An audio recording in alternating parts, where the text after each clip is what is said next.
오늘 창세기 6강 있죠. 6강 이제 창세기 전반부를 오늘 하고 이제 방학을 하고 또 9월에 다시 시작하도록 하겠습니다. 오늘 약간 이제 종강 같은 느낌일 텐데 창세기 1장부터 11장까지 중에 이걸 이제 우리가 원역사라고 말씀을 드리고 이스라엘의 민족 역사하고는 관계가 없다고 말씀드렸습니다.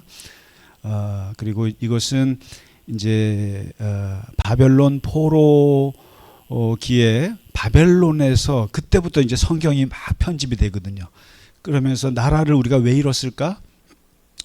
그리고 그래서 나라를 잃은 이유가 결국 하나님을 버려서 우리가 잃었다라고 결론을 내리고 이제 뿌리 찾기를 시작하는 거예요.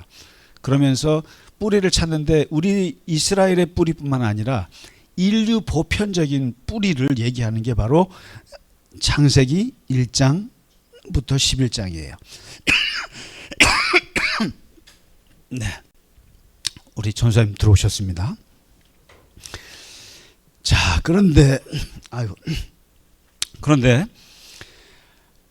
그 인류가 어떻게 시작이 됐는가를 이제 1장부터 11장까지 담아내는데 그것이 굉장히 깊게 들어가요. 우주의 기원, 그리고 인간은 어디서 왔는가? 아담 있잖아요.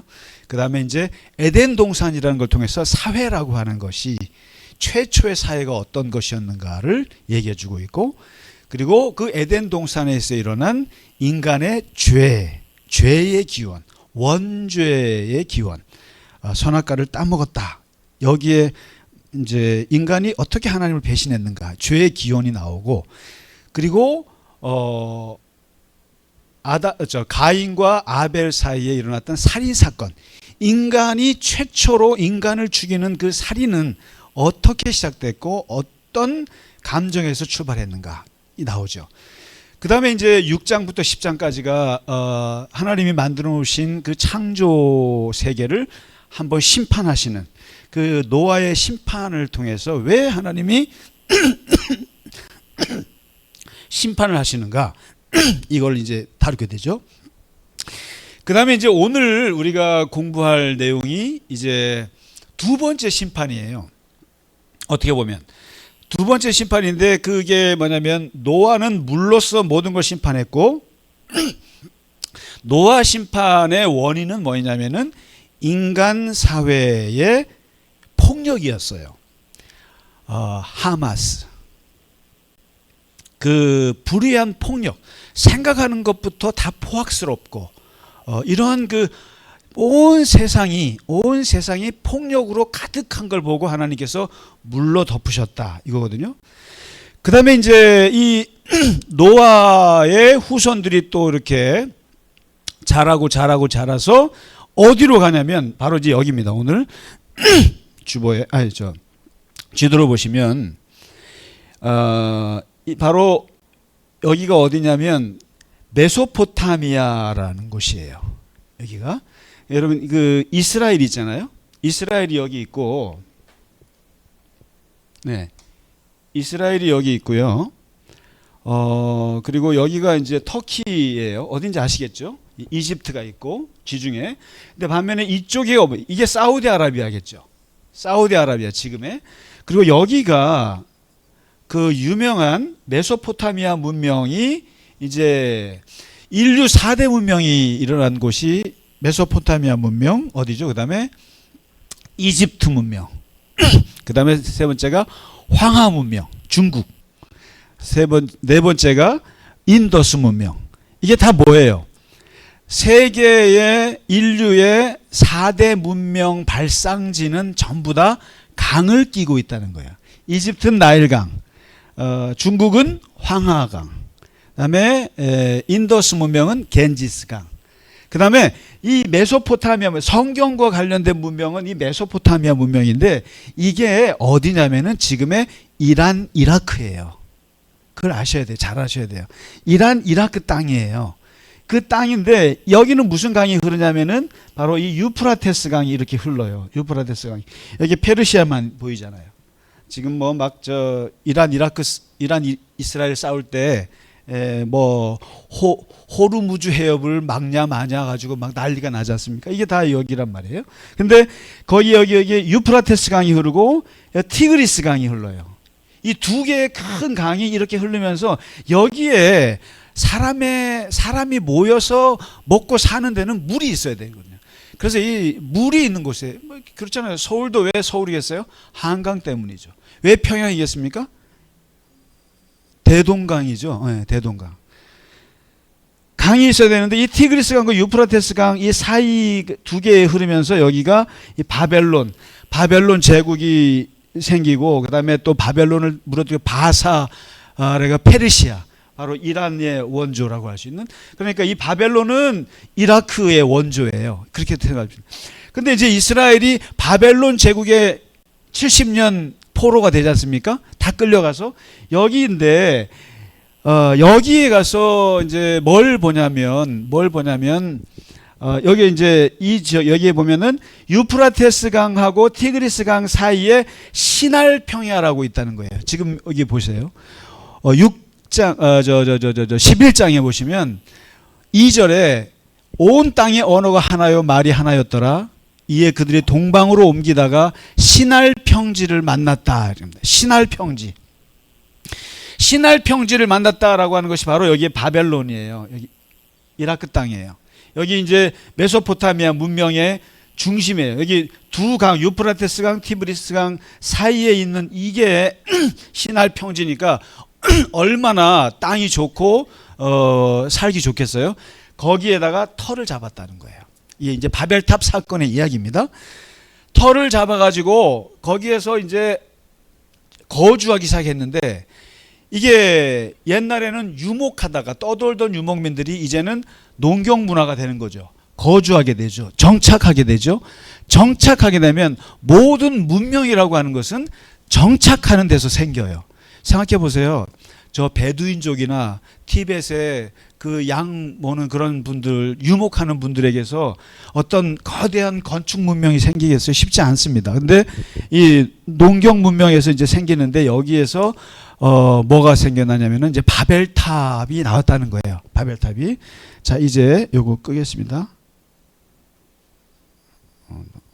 왜 안? 네.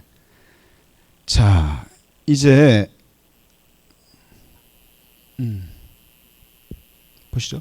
바벨탑이 나오는데 여기에서 이제 그 바벨탑을 짓고 이거를 가지고 이제 서로가 벽돌을 구워서 하자. 우리가 이거를 하늘로 쌓자. 그리고 우리가 이거를 이름을 날리자. 그다음에 이거를 뭐 어떻게 하자. 이제 이런 얘기 나오는데 이 바벨탑이라고 하는 게 왜 11장에 창세기 11장에 나왔을까? 굉장히 궁금하지 않으세요?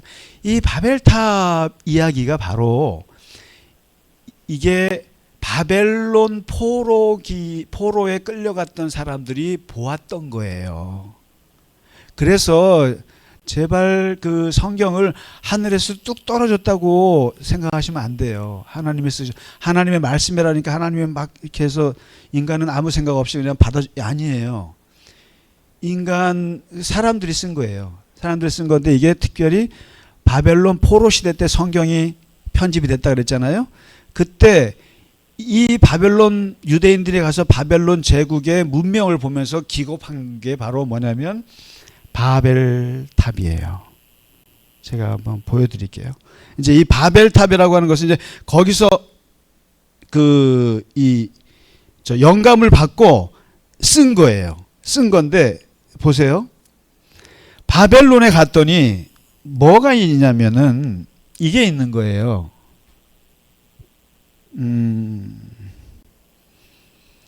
바벨론에 갔더니 이게 있는 겁니다. 이제 보세요. 아이고 이거부터 보면 안 되는데.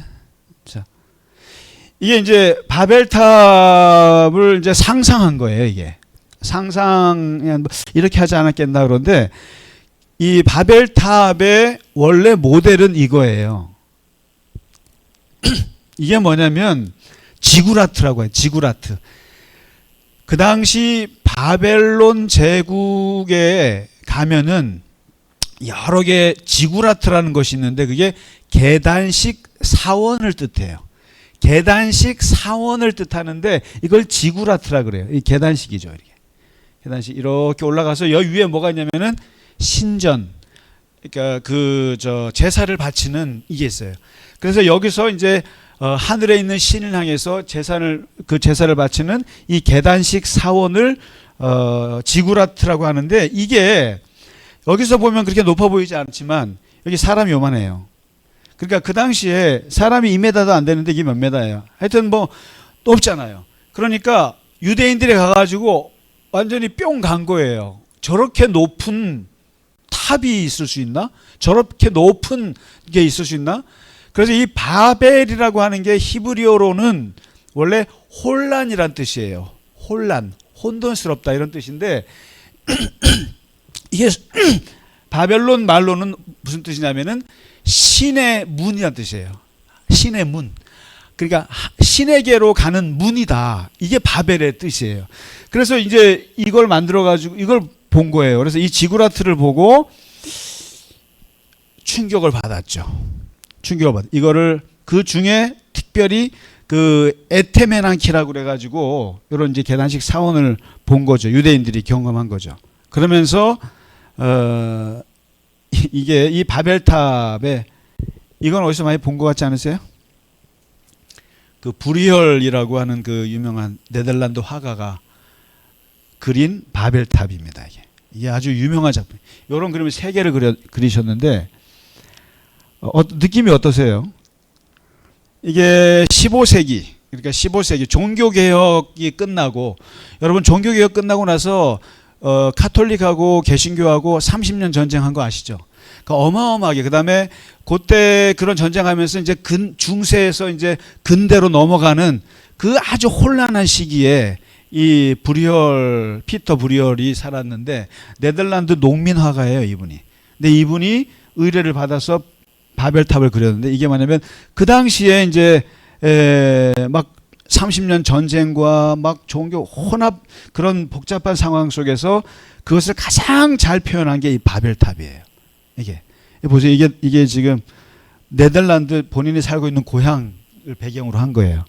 뭐 밑에 막 벌써 부서지고 막 여기 바닷가 항구가 있죠. 그리고 사람들이 뭐 하고 있고, 여기가 다 아주 굉장히 밀집된 도시, 막 복잡하고. 그러니까 마치 바벨탑의 그 혼란스러움을 아주 잘 보여주는 그런 명작 중에 명작입니다. 자, 이런 그림이 있는데, 자, 이제 보시면 하나만 더 보여준다면은, 미리 보여드리면은, 오늘날의 바벨탑은 뭘까요? 그러니까 그 당시에 유대인들이 포로로 끌려가고 세계에서 제일 높은 게 바로 이 지구라트였던 거예요. 지구라트. 계단식 사원을 보고 저렇게 사람이 높게 지을 수도 있나? 이걸 경험한 건데, 이거에 맞먹는 오늘날 제일 높은 건물이 뭡니까? 한번 여기 가서 한번 자야 되는데, 부르즈 할라파라고 아시죠? 두바이의 할라파. 이게 이제 현재로서는 세계에서 제일 높은 빌딩이죠. 이게 828m래요. 828m. 그 뭐 두 번째가 말레이시아에 있는 무슨 뭐 그 메르데카 118, 뭐 그거는 이제 678m. 그다음에 상하이 타워가 그 다음 거. 롯데 타워는 우리 세계 몇 번째인지 아세요? 6번째. 555m. 그러니까 555m가 롯데 타워인데 이제 우리가 보고 있지 않습니까? 근데 그거보다 한 300m 더 올라가죠, 이게. 그러니까 뭐 어마어마하게 높은 건데, 근데 이런 말이 있어요. 경제학 쪽에서 마천루가 많으면, 고층 빌딩이 많으면 나라가 망한다, 이런 말이 있어요. 이게 그런 속설이 있어요. 왜 그러냐면은 그걸 마천루 저주론이라고 그러는데, 마천루 저주론. 그래갖고 이런 높은 고층 빌딩을 쌓고 건설 붐이 일어나면, 그러면서 경제가 막 엄청 어려워진다는 그런 속설인데, 예를 들면 뭐 엠파이어 스테이트 빌딩은 지을 때 대공황이 왔고, 그다음에 뭐 뉴욕 세계 무역센터 할 때 오일 쇼크가 터졌고, 그다음에 이 부르주 할라파 이거 할 때 두바이 정부가 그 디폴트를 선언했고, 뭐 그랬다 그래요. 그러니까 이제 과학적이진 않지만 그러나 이런 속설들이. 근데 그 속설들이 틀린 게 아닌 게 바로 이 오늘 바벨탑 사건. 그러니까 경제학적으로 이런 것들이 많이 생기면 나라가 어려워진다라고도 하지만 성경적으로 볼 때 왜 이렇게 초고층 빌딩을 쌓을까? 왜 초고층을 쌓아가지고 했을까? 이것을 오늘 문명 비판적인 차원에서 오늘 바벨탑 사건을 보여주고 있어요. 한번 보실까요? 이제 바벨탑 사건은 이제 그 안에 왜 이런 부르주 할라파 같은 어마어마한 800m 높이의 초고층 건물을 짓는 인간의 욕망은 뭘까? 그거를 오늘 11장에서 그걸 아주 정확하게 찝어줍니다. 인간의 무슨 욕망 때문인가? 그걸 보여주는데 한번 보시죠. 자, 이제 여기 가서 한번 자보도록 하고요. 나중에 네, 일단 끄고요. 11장에 이제 한번 보시면은 이렇게 얘기를 합니다. 그 바벨탑을 건축하기 이전에 세상의 상황이 어떤 상황이냐면 이렇게 말해요. 단일 언어였다.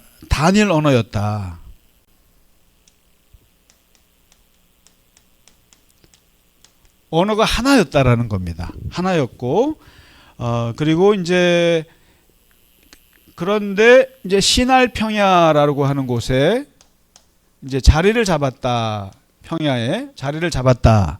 근데 이 자리를 잡았다라고 하는 것이 뭘 말하냐면은 이제 정착 문화가 이제 시작이 되었다 이겁니다. 문화는 정착 문화 아니면 저거예요. 유목 문화, 노마드, 움직이는 문화. 끊임없이 움직이는 문화냐 아니면 정착 문화냐. 농사를 짓기 때문에. 근데 이 정착 문화에서 뭐가 생겨나냐면은 문명이라고 하는 것이 생겨난다. 문명. 어떤 문명이냐면은 한번 보시죠. 3절이에요. 정착이 되고 그다음에 먹는 것이 쌓이고 곡식이 쌓이고 사람이 많아지고 조직이 생기고 이러면서 특별히 여기에 또 뭐가 생기냐면 벽돌이라고 하는 것이 등장해요. 벽돌. 그냥 나뭇잎 가지고 집을 짓고 이랬을 때는 문명이라는 것이 탄생할 수가 없는데 벽돌이 뭡니까? 흙을 구워서 돌을 만드는 게 벽돌이잖아요. 이거 뭐냐면 인간의 손이 들어간 인공적인 자연물이에요. 이게. 그러니까 벽돌. 인공물이 들어갔다고 하는 것이 바로 문명입니다. 그래서 벽돌이라고 하는 것이 생기면서부터 건축 문명이 시작이 되는 거예요. 할 수 있는 게 너무 많아지는 거예요. 벽돌이 생기니까. 구워가지고 이게 막 촥촥촥 해가지고 집도 짓고 뭐도 짓고 뭐 화장실도 짓고 뭐도 짓고 막 하는데 이게 사람이 짓다 보니까 너무 재밌죠. 그러면서 뭐 별게 다 여기서 이제 막 예술적인 건축들이 나오기 시작하는 거죠. 그러면서 벽돌이 등장하면서 어떤 사람들의 그 욕망이 들어오면은 벽돌이 있으니까 이제 성읍이 가능하겠다. 도시죠. 도시. 그래서 성을 쌓을 수 있고요. 그리고 이제 집을 짓고 그다음에 거기에 사람들이 살 수 있는 성읍이라고 하는 것이 생기고 동시에 탑을 쌓자라고 하는 거예요. 탑이요. 탑. 이거를 쌓을 수 있겠구나. 벽돌을. 그러면서 이제 여기에 도시 문명이 등장하고 이제 탑이라고 하는 것은 일종의 종교 문명이에요. 종교 문명. 신에게로 가는. 자, 이런 것이 이제 토대가 쌓여진 겁니다. 쌓여지면서 여기서 4절부터 이 문명에 대한 인간의 잘못된 욕망 3가지를 짚어줍니다. 이제 그걸 한번 이게 바벨탑 부르주 할라파를 왜 사람들이 그렇게 828m까지 지을까? 왜 인간들은 이게 건축을 쫙 올려서 지을까? 문명을 끊임없이 그렇게 할까 하는 거기에 세 가지 탐욕이 담겨 있다는 겁니다. 그래서 노아의 홍수가 인간의 폭력에 대한 심판이라 그러면 이 바벨탑 사건은 인간의 탐욕에 대한 하나님의 심판이에요. 근데 탐욕인데 어떤 탐욕이냐면은 첫 번째 문명에 대한 탐욕인데 첫 번째가 뭡니까? 탑 꼭대기를 하늘에 닿게 하자. 어우. 이게 무슨 욕망입니까? 신적 욕망이라고 할 수 있습니다. 신적 욕망. 데우스 호모 데우스예요. 호모 데우스. 신이 되고자 하는 욕망. 신이 되고자 하는 욕망이에요. 이게요. 탐욕. 그러니까 인간은 사실상 우리가 아닌 것 같아도 신적인 존재가 되고자 하는 욕망이 인간에게 있다는 것을 바벨탑 사건에서 고발해 주고 있어요, 지금. 그래서 그리고 이 신이 되고자 하는 욕망이 어디에 있었습니까? 이게 창세기 어디에서 볼 수 있습니까? 3장 하와에게서 발견된 거잖아요. 선악과를 따먹고 싶어라는 게 뭡니까? 눈이 밝아지고 나도 하나님처럼 될 수 있어. 이 욕망, 이것 때문에 선악과를 따먹었던 것처럼 지금 이 탑을 하늘까지 쌓자라고 한다고 하는 것은 하나님같이 돼보겠다라는 욕망이 여기 있다는 거죠.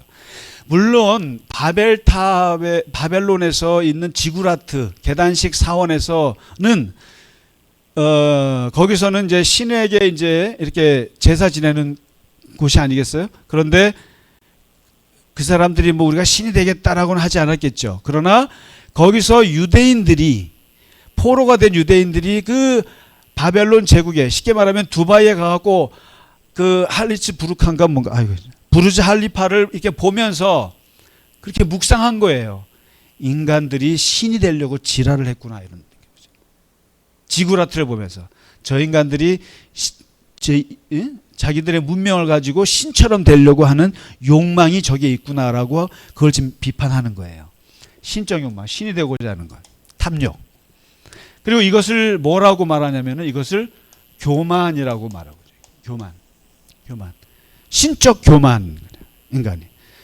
그 다음에 두 번째, 뭐라고 말하냐면은 왜 우리가 지구라트를 쌓느냐, 왜 바벨탑을 쌓느냐. 두 번째 욕망은 바로 우리의 이름을 널리 알리자. 뭡니까? 명예 욕망.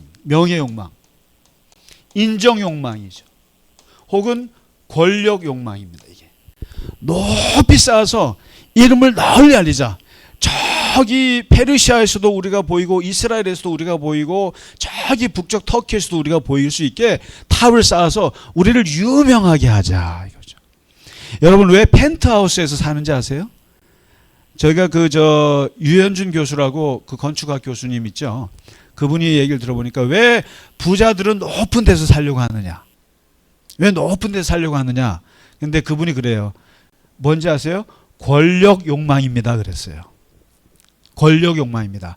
멀리 위에 있으면서 많은 걸 볼 수 있다고 하는 것은 그러니까 엄청난 권력이래요. 권력. 그렇죠. 그러니까 뭐 임금이나 왕이나 궁궐이나 다 위에 있잖아요. 왜냐하면 위에서 아래를 내려보는 것이 권력이라고 생각하는 거예요. 그래서 지금 바벨탑을 쌓아놓고 그 위에서 우리의 이름을 날리자라는 거죠. 권력 욕망, 인정 욕망, 명예 욕망, 이거예요. 이게 엄청난 욕망이죠, 이게. 그 다음에 세 번째가 뭐라고 하냐면은 우리가 이제 이렇게 해놓고 나서 온 지면에 흩어지지 말자. 이게 뭡니까? 흩어지지 말자. 안정 욕망이에요. 안정 욕망. 흩어지지 말고 다 같이 우리가 여기서 모여 살자. 함께 모여 살자. 이 바벨탑을 중심으로 해서 다 같이 모여 살자. 이건 뭐라고 그러냐면은 바로 이게 참 나쁜 건데 이게 집단주의예요. 집단주의, 단일주의, 전체주의, 유유상종, 끼리끼리, 우리끼리 모여 살자. 여러분 이게 참 그 요즘에 그 많이 참 그 세계적으로 그런 겁니다. 이게 모든 나라들이 다 이런 욕망들 갖고 있습니다. 안정 욕망. 국가에서 제일 중요한 게 안보죠. 근데 여기도 이제 그게 나오는 거예요. 우리끼리 일단은 흩어지지 말고 우리끼리 살자. 이게 집단적으로 딱 모여서. 그리고 어떤 다른 민족도 못 들어오게 딱 우리끼리만 이게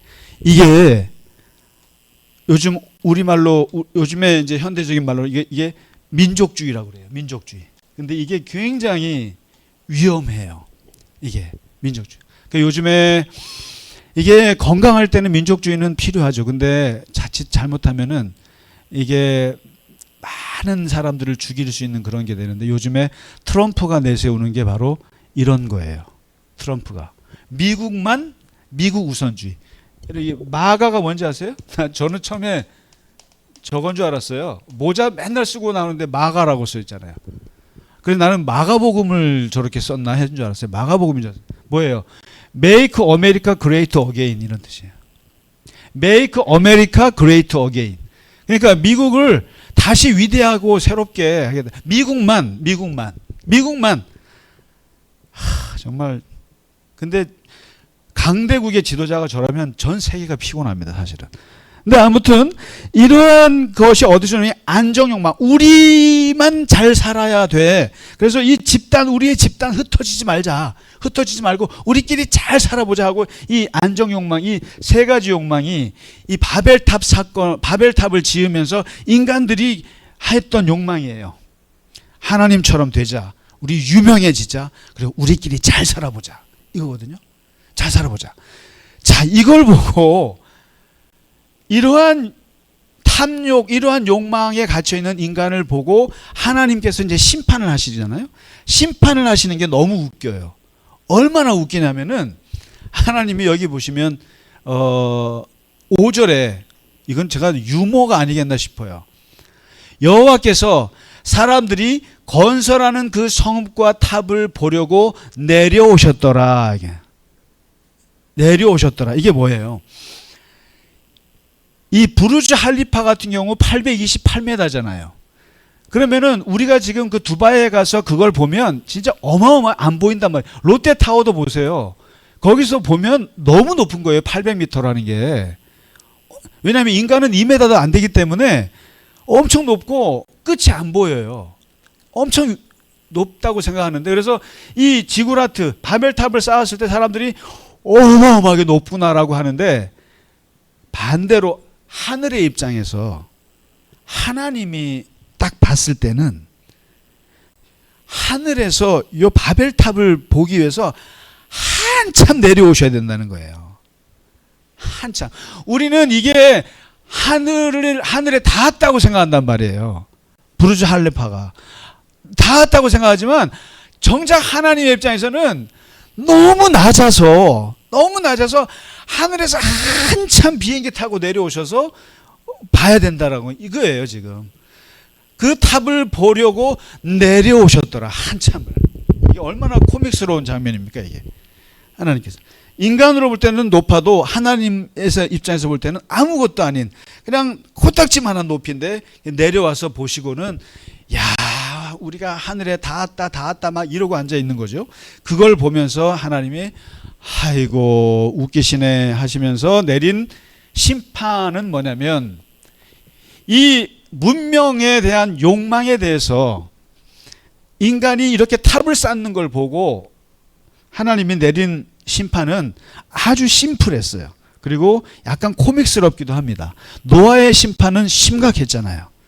막 심각했는데 이것은 아주 단순하고 심플했어요. 뭐냐면은 언어를 흩어버렸습니다. 언어를 흩으셨다. 언어를. 그냥 요런 짓들을 인간들이 하게 되는 이유가 이런 집단주의, 자기들끼리만 살고 이런 것들이 결국에는 말 때문에 그렇구나. 그래서 말을 흩어버리셨다. 그렇죠? 그래서 이게요. 언어학 하는 분들은요. 언어의 기원을 얘기할 때 이 창세기 11장을 중요한 가설로 놔요. 제가 이거 언어학자한테 직접 들은 얘기예요. 원래 언어는 하나였는데 이게 흩어져서 전 세계에 지금 엄청난 언어가 많이 생겼다라고 하는 그 기원을 얘기할 때 하나의 가설 중에 하나로 이렇게 바벨탑 사건을 들기도 합니다. 근데 바로 그 언어를 왜 흩으셨느냐? 바로 인간의 문명에 대한 욕망에 하나님이 반응하신 거예요.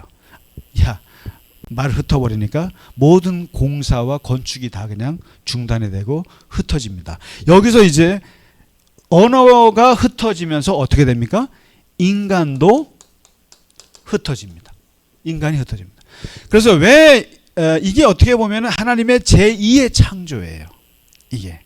그러니까 다민족, 다국가, 다인종 이게 하나님의 뜻이에요. 어쩌면 하나님께서. 근데 인간들은 어떻게 하고 싶어 하냐면은 지금 유럽연합 같은 거 있죠. 유럽연합 같은 경우가 왜 생겼습니까?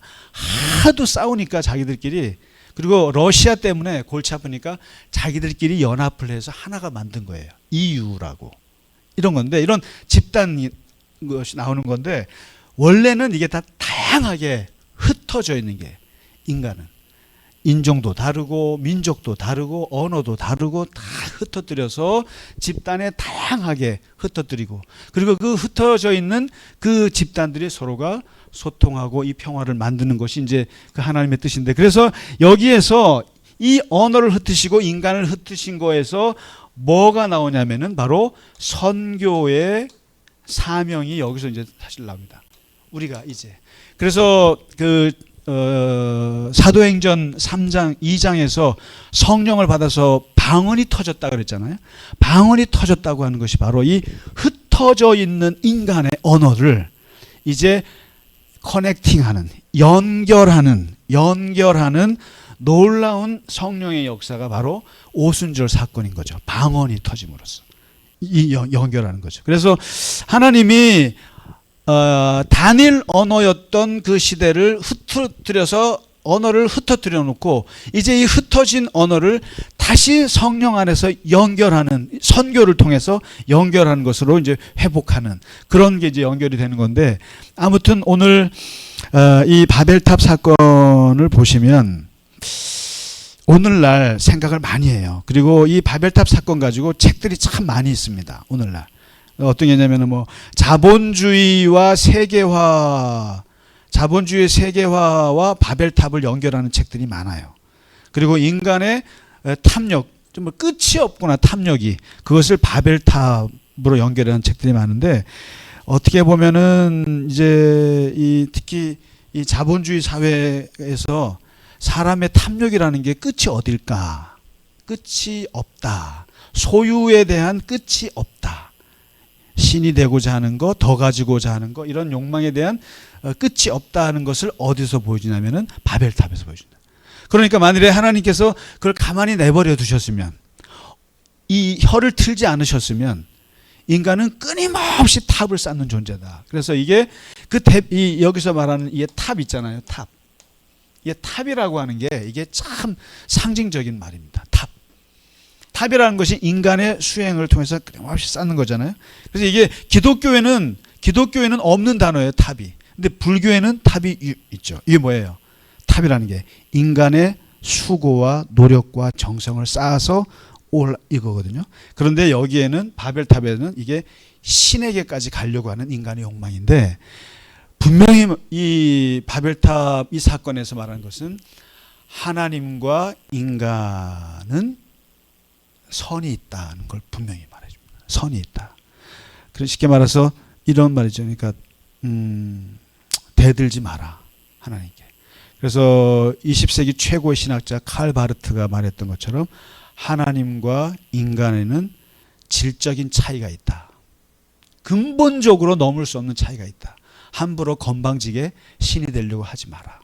이거를 분명히 말씀하고 있는 겁니다. 그러니까 이게 바로 바벨론에 끌려간 이 유대인들이 이 지구라트를 보면서 바벨론 제국의 어마어마한 이 사람들이 자기의 욕망들을 보여주는 걸 보면서 웃기지 마라. 너네도 하나님이 한번 흩으셔버리면 너네도 끝이야. 제국도 뭐가 없어. 이것을 그대로 담아서 이 창세기 11장에 바벨탑 사건에 옮겨놨다고 볼 수 있습니다. 그래서 이제 오늘 이렇게 해서 만물의 기원부터 해서 이제 이 문명의 심판에 이르기까지 이제 이 창세기 1장에서 11장까지 같이 공부를 했고요.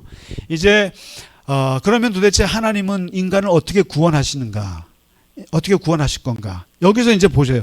이 11장까지 보면은 결국은 인간은 가능성이 없다는 게 딱 나오잖아요.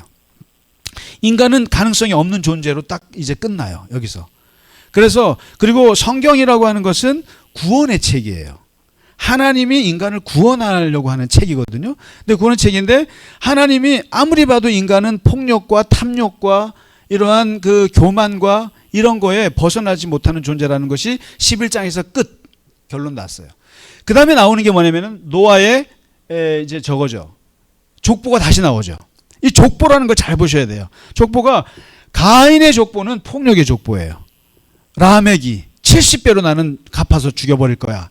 폭력이. 그래서 아담과 하와가 다시 아이를 낳는데 그 세 번째 아들이 셋이죠. 그래서 셋의 족보로 이어가는 거예요. 셋의 족보에 나오다가 거기에 노아가 나왔죠. 또 끝났어. 그 다음에 지금 바벨탑 해갖고 또 흩어져 버렸어요. 그 다음에 다시 또 이제 그 족보가 나와요. 족보가, 셋의 족보가 다시 또 쭉 나오면서 이제 어디로 이어지냐면은 그게 바로 11장에 보시면은 이제 이걸 셈의 족보래요. 셈의 족보. 예, 셈의 족보로 쭉, 셈이 누굽니까? 노아의 둘째 아들 아닙니까? 쭉 나오면서 누가 나면은 드디어 아브라함이 등장합니다. 아브라함이 등장하면서 이제 이 아브라함이 어디에서 삽니까? 아까 말씀드렸던 메소포타미아예요. 이분 이라크 분이세요. 이란 분이세요. 쉽게 말하면. 바로 그 메소포타미아 그 바벨론 제국 그 땅 티그리스 강 그쪽에서 사시던 분인데 이분이 어디로 오시냐면은 이스라엘 땅으로 오시면서 이스라엘의 역사가 시작이 됩니다. 그러면서 하나의 이제 민족사가 등장합니다. 민족사가 등장하면서 이제 하나님이 인류 보편적인 구원은 어렵고 바로 이스라엘이라고 하는 한 민족을 통해서 구원의 역사를 이루시고자 하는 것을 누굴 통해서? 아브라함을 통해서 이제 시작합니다. 그거는 9월에 이제 시작하도록 하겠습니다. 네, 창세기 원역사를 공부하시느라고 고생 많으셨고 이제 좀 쉬셨다가 이제 본격적인 이스라엘 역사로 이제 족장의 역사로 들어가면서 하나님의 구원의 역사를 같이 보도록 하겠습니다. 고생 많으셨습니다. 감사합니다. 고맙습니다.